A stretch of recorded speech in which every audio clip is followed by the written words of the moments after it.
তো সেই জায়গা থেকে আপনাকে প্রশ্ন করাই যায়, এটা আসলে মানে কোটি টাকার প্রশ্ন। আমরা প্রচলিতভাবে বলতে পারি যে আসলে তাহলে পরবর্তী রাষ্ট্রপতি কে হতে পারেন? কে হতে পারে এটা আমি আগাম বলবো না, বা আগাম বলতে পারবো না। আমাদের সবাই যখন আমরা বলবো, সেখানে আমরা আলোচনা করব, আলোচনার মধ্যে দিয়ে ঠিক করব।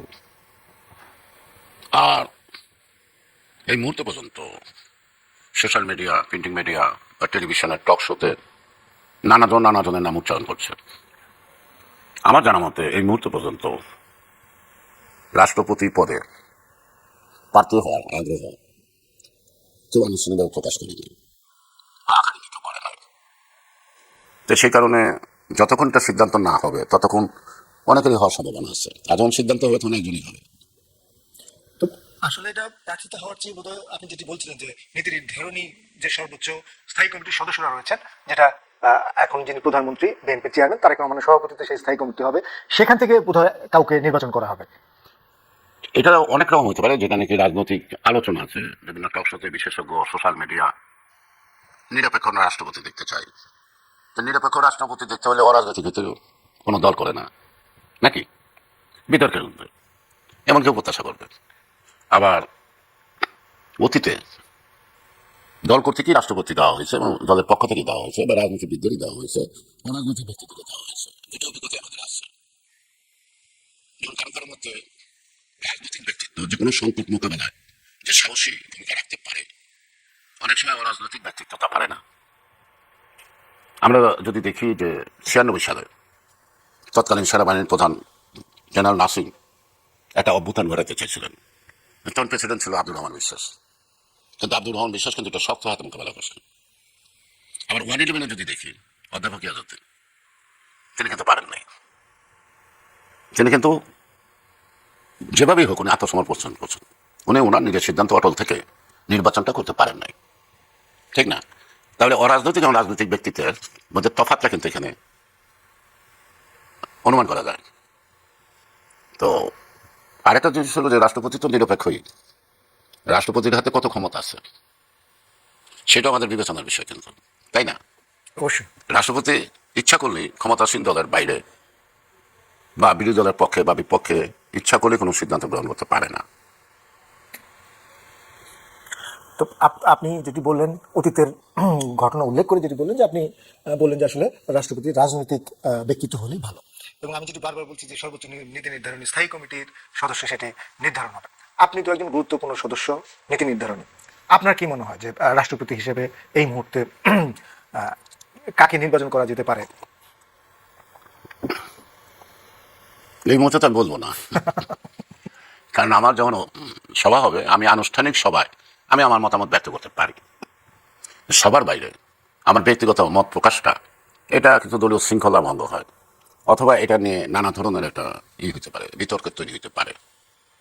তো সেই কারণেই আমি তো বলবো না যে কে হলে ভালো হয়। হ্যাঁ, এখানে অনেকেরই নাম শোনা যাচ্ছে, বিএনপি হ্যাঁ, নাম মহাসচিব অনেকের শুনতেছি। নাম এসেছে। আবার আপনি সর্বোচ্চ নীতি নির্ধারণীতে আছেন, তো দেখা গেল আপনার নামও প্রস্তাব হতে পারে।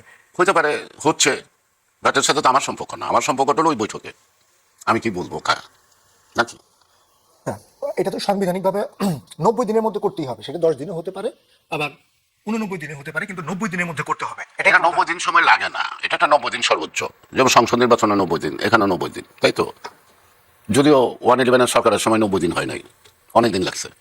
যেমন এমনকি ডক্টর ইউনূসের সরকারও কিন্তু 90 দিনে নির্বাচন করতে পারে নাই, তারও অনেক সময় লাগছে, আরো সময় চাইছে। অনেক রাজনৈতিক দলও প্রভোগ করছে আরো সময় নিতে। কিন্তু বর্তমান যে সরকার বা নির্বাচন কমিশনের কিন্তু কোনো অপশন নাই পিছানো।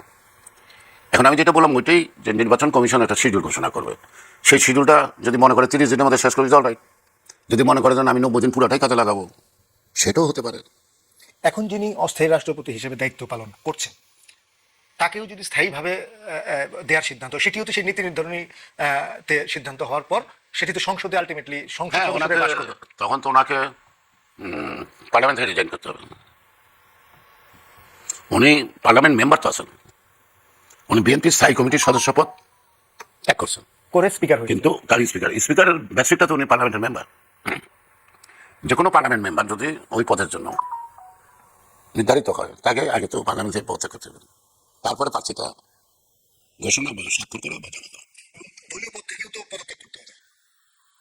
দলীয় পদ থাকলে দলীয় পদও যাবে, মানে পার্লামেন্টের নতুন পদও কেউ যাবে। যদি হন, উনি তখন নিরপেক্ষ হয়ে যাবেন। দলীয় পদ, সংসদ সদস্য সব কিছু থেকে পদত্যাগ করে এরপর তিনি রাষ্ট্রপতি হবেন। আরেকটি বিষয় বলি দাদা, এই যে এখন যে বিএনপি নানান অঙ্গীকার রয়েছে, নানান প্রতিশ্রুতি রয়েছে, হুম। বিএনপি যে নানান অঙ্গীকার রয়েছে, নানান প্রতিশ্রুতি রয়েছে, আপনি সুন্দরভাবে বলছিলেন যে শুরু হয়েছে কিন্তু শেষ করতে অনেক সময় লাগবে। সময় তো লাগবে। হ্যাঁ, সেই ক্ষেত্রে তো দেশের রাজনৈতিক স্থিতিশীলতা আরো অর্থনৈতিক কিছু বিষয়গুলো তো খুব নির্ভর করবে।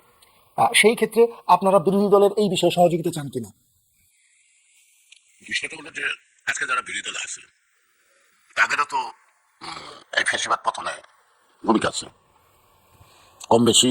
31 দফার সাথে তারাও তো একমত ছিল, দ্বিমত ছিল না। আর নতুন যে দলটা হয়েছে সেটা হলো ন্যাশনাল কি এনসিপি। এনসিপি। এনসিপি বৈষম্য বিরোধী আন্দোলনের নেতৃস্থানীয় যারা ছিল তারা ফেসিবাদের পতনের পরে তারা একটা দল করছে, কিন্তু আন্দোলনের সময় তাদের সাথে আমাদের কোনো চুক্তি বা আমাদের 31 দফা নিয়ে তো তাদের সাথে আলাপ হয় নাই। তো এখন সংসদে তাদের অ্যাক্টিভিটিস তো আমি ইতিবাচক দেখি, তাই না? ইতিবাচক দেখি।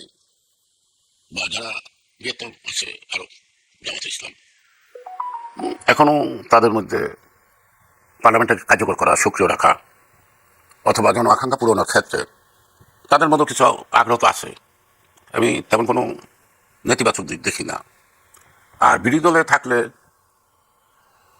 অনেক ব্যাপারে তারা দ্বিমত পোষণ করবে, তাদের মত প্রকাশ করবে। আর দ্বিমতই যদি প্রকাশ না করলো তাহলে আর বিরোধী দল হলো কেন? তাহলে তো ফেসিবাদের গৃহপালিত বিরোধী দল হয়ে গেল। সুতরাং বিরোধিতা করা মানে অকার্যকর করা তা তো না। আলোচনা হবে, বিরোধিতা হবে, যুক্তি হবে, তর্ক হবে, তারপরে তো পার্লামেন্টের সিদ্ধান্ত নেওয়ার রীতিনীতি রয়ে গেছে ভোটিং এর মাধ্যমে, তাই তো? হয়তো কখনো কখনো কোনো কারণে ওয়াক আউট করবো, এটাও পার্লামেন্টের সিস্টেমের একটা অংশ। সেই ওয়াকারটা পার্মানেন্ট না হয়, এটা হলো মূল কথা। আর বাস্তবতার আলোকে যদি বলি সেটা হলো যে এই সরকার পূর্ণ মেয়াদ এবং পরবর্তী নির্বাচন যাওয়া ক্ষেত্রে যদি স্বাভাবিক অবস্থান না থাকে, জটিল অবস্থা তৈরি হয় বা অচল অবস্থা তৈরি হয়, তাতে আমরা যারা ক্ষমতা আছি তাদের ক্ষতির থেকে যারা বিরোধী দলে আছে তাদের ক্ষতি আরো বেশি হবে। আমার মনে হয় তারা সেটা বিবেচনায় রাখে। কিভাবে দাদা, কেন তারা ক্ষতিগ্রস্ত হবে? হবে, কারণটা কি? কারণটা তো আছে, এটা কারণটা তো ভেঙে বলার কিছু নাই। এই তো একটু বলেন। যেমন আগে ফেসিবাদ দেখা দেওয়া আছে না, যদি ফেসিবাদের পুনরুত্থান হয় তাহলে কারা বেশি ব্যাখ্যা দেবে? আপনি বলছেন যে শুধু কি পুনরুদ্ধার হলে ক্ষমতাসীনটা করবে? সবচেয়ে বেশি আপনি বলছেন বিরোধী দলে যারা আছে তারা আমরা ক্ষমতাসীন দল, বিএনপিতে একটা গ্রাসরুট পর্যন্ত দল আছে, একটা শক্তি আছে। এই শক্তি দিয়ে তো আমরা 27 বছর লড়ছি। আমরা কিন্তু আওয়ামী লীগে যোগ দিই নাই, কিন্তু যারা আছে এখন বিরোধী দলে তারা দেখা দেয় যে আন্দোলনে যতটা দৃশ্যমান না ছিল তারা তাদের অবস্থান ধরে রাখার ক্ষেত্রে কোথাও কোথাও তাদের পরিচয় গোপন করছে। আমি ঢাকা বিশ্ববিদ্যালয় দেখি, আমি যদি জাহাঙ্গীরনগর বিশ্ববিদ্যালয় দেখি, আমি যদি রাজশাহী ইউনিভার্সিটি দেখি, যেখানে যেন পোস্টমর্টম করে করে ভর্তি করা হয়েছে, চাকরি দেওয়া হইতো। তারপরে এখন দেখা যায় যে ভিন্ন মতের লোকরা চাকরিতে আছে, ভিন্ন মতের লোকরা ইউনিভার্সিটি দখল করলো নাকি। কিন্তু আমাদের যারা ছাত্রদল বা অঙ্গ দল আছে তারা অত ভিন্ন মতের, মানে বিগত তাদের সরকারের মতে না। পরিচয়ই ছিল। তারা তো নিজ পরিচয় আন্দোলন করছে, তারা বারবার বিশ্ববিদ্যালয়ে যাইতে চাইছে, বারবার মার খাচ্ছে, কিন্তু চেষ্টা করছে। কিন্তু তারা তো ব্যানার অন্য নাম লিখে যায় নাই, অথবা অন্য পরিচয় দিয়েও কেউ হলে থাকে নাই বা থাকতে পারে নাই। তাহলে তাদের যে অভিজ্ঞতা যেভাবে থাকছে এখন তো এটা প্রকাশ পাইছে যে এরা ছিল, সেই ক্ষেত্রে তাদের উপর একটা আক্রমণ আসবে না যদি ফেসিবাদের উত্থান হয়? আসবে কিনা সেটা মোকাবেলা করার তো একটা দুরূহ ব্যাপার। তার মানে আপনি বলছেন যে বিরোধী দল নিজেদের প্রয়োজনেই আমি তো বলবো বর্তমানে পার্লামেন্টে যারা আছে দেশের প্রয়োজনে, জনগণের প্রত্যাশার প্রয়োজনে, গণতন্ত্রকে দীর্ঘস্থায়ী করার প্রয়োজনে, গণতন্ত্রকে একটা সৃজনশীল অবস্থানে আনার ক্ষেত্রে সকলেই ধৈর্যশীল হওয়া ছাড়া বিকল্প পথ নাই। আচ্ছা, আরেকটি প্রসঙ্গে যদি আমরা আসি যে প্রধানমন্ত্রী তারেক রহমান প্রধানমন্ত্রী হওয়ার পর তিনি প্রথম বিদেশ সফর করেছেন মালয়েশিয়া এবং চীন। মালয়েশিয়ার শ্রমবাজার আবারও খুলে দেওয়ার জন্য আলোচনা হয়েছে, সেটি নিয়ে অনেকে অপেক্ষা করছেন। চীনেও কিন্তু বেশ কিছু বিষয়ের কথা হয়েছে এবং আমরা দেখেছি যে এই সফরগুলোতে মাননীয় প্রধানমন্ত্রীকে দারুণ অভ্যর্থনা জানানো হয়েছে। তিনি যে যে জায়গায় গিয়েছেন সেই জায়গায় লাল গালিচা সংবর্ধনা দেওয়া হয়েছে এবং আমরা দেখেছি তিস্তা ব্যারেজ, পদ্মা ব্যারেজ সহ বাংলাদেশের ইনফ্রাস্ট্রাকচারের জন্য যেই বিষয়গুলো খুব গুরুত্বপূর্ণ সেই বিষয়ে কথা হয়েছে। তো সেই ক্ষেত্রে এটা কতটুকু এগুচ্ছে এবং এই সফরটা আসলে বাংলাদেশের, বিশেষ করে যদি আমি অর্থনৈতিক বিষয়টা বলি, অর্থনৈতিক দিক থেকে কতটা গুরুত্বপূর্ণ ছিল? অর্থনীতি তো অবশ্যই তো গুরুত্বপূর্ণ। আমরা যদি মালয়েশিয়ার শ্রমবাজারে তাদের চাহিদা মোতাবেক আমরা যদি আমাদের ম্যান পাওয়ার দিতে পারি তাহলে আমাদের রেমিটেন্সের বাড়বে, ফ্লো বাড়বে, স্বাভাবিক কারণে। স্বাভাবিক। তাতে আমাদের যে অর্থনৈতিক যে দৈন্যতা আছে সেটা গ্র্যাজুয়ালি এটাকে ইনক্রিজ করবে, রাইজ করবে। যখন এটা আসবে তখন ইনভেস্টমেন্টও বাড়বে, ইনভেস্টমেন্ট বাড়লে কর্মসংস্থানও বাড়বে। একটা কর্মসংস্থান হলো দেশের বাইরে, আবার তাদের রেমিটেন্সের টাকা যখন আসবে সেটাও কিন্তু বিনিয়োগ হবে। সেই বিনিয়োগের টাকার মধ্যে দিয়ে কিন্তু লোকালি আবার একটা কর্মসংস্থান হবে। বসে থাকবেন এটা। চায়না ডেভেলপমেন্ট পার্টনার আগাগোড়াই নাকি, এবং ফেসিবাদের সময় চায়না এখানে ইনভেস্ট করছে, তো চায়না ইনভেস্ট করবে, ঠিক আছে। তো এখন প্রশ্নটা হলো যে অনেকগুলি দেশ, দেশ তো একটা না, জাপান আছে, আছে না, ইউরোপীয় ইউনিয়ন আছে, আমেরিকা আছে, আবার আমার প্রতিবেশী কি ঘৃণা করে দূরে ঠেলে দিলে তো চলবে না।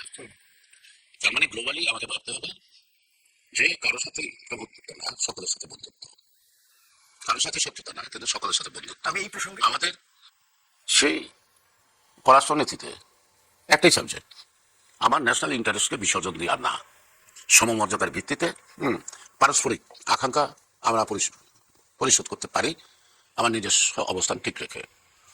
তাহলে আমরা দুইটা দেশ দেখছি, আরো তো দেশ আছে, আমাদেরকে সব দেশের সাথে তো সম্পর্কটা ভালো করতে হবে। আমি মানে আমার পরের প্রশ্ন বা পরের আলোচনাটা আমার সেটাই ছিল যে এই প্রধানমন্ত্রী বিদেশ সফরগুলো শুধু অর্থনৈতিক দৃষ্টিকোণ থেকেই বোধহয় দেখলে হবে না, কূটনৈতিক দিকটাও খুব গুরুত্বপূর্ণ। আমি বিশেষ করে আমার আপনি কথাটা যেটি কিন্তু, বলছিলেন। আমার উত্তরটা কিন্তু অর্থনীতির মধ্যে সীমাবদ্ধ না, না। আপনি যথার্থই বলেছেন কারণ যে প্রথমত হলো যে সরকার যদি স্থিতিশীল না থাকে তাহলে যে অর্থনীতি যে আমাকে ডোনার ডোনার হবে, আমাকে হেল্প করবে, ডেভেলপমেন্ট পার্টনার হবে, সে তো বিনিয়োগ করতে চাইবে না। কারণ তার এই জায়গায় কাজটা করতে অবকাঠামোগত হোক, রাস্তা হোক, কালভার্ট হোক, ব্রিজ হোক, ইন্ডাস্ট্রি হোক, এগুলি করার জন্য তো একটা স্থিতিশীল সমাজ ব্যবস্থা, রাষ্ট্র ব্যবস্থা দরকার আছে। তো সেক্ষেত্রে তো সেটাই বলতে চাই যে সম্পর্কটা যার লোকের যতটুকু দরকার ওই সম্পর্কটা তো আমাদেরকে সেটা রাখতে হবে, রাখতে হবে, তৈরি করতে হবে। তৈরি করতে হবে। এক্স্যাক্টলি। আমরা দেখেছি সেপ্টেম্বরের শুরুর দিকে, খুব সম্ভবত 9-10 কিংবা একদম শুরুর দিকে ব্রিক্স সম্মেলনে ভারতে আমাদের প্রধানমন্ত্রী তারেক রহমানকে আমন্ত্রণ জানিয়েছেন। সেটি নিশ্চয়ই এখনো সিদ্ধান্ত হয়নি তিনি যাবেন কিনা আমরা জানতে পারি, তবে আপনার কি মনে হয় যে সেই না, আমার জানা যাওয়া উচিত মতে ও, একটা টিম বাংলাদেশ থেকে গেছে, যেটা বলা হয় এই যে প্রস্তুতি, এর আগে যে আলাপ আলোচনা, এমন একটা টিম গেছে, ওখানকার যারা আছে তাদের সাথে বৈঠক কথাবার্তা বলছে, একটা অবস্থা তৈরি হয়েছে আর কি। তারপরেই বোধ হয় যে ওখান থেকে প্রধানমন্ত্রীর দাওয়াতের ব্যাপারটাও আমাদের সামনে আসছে।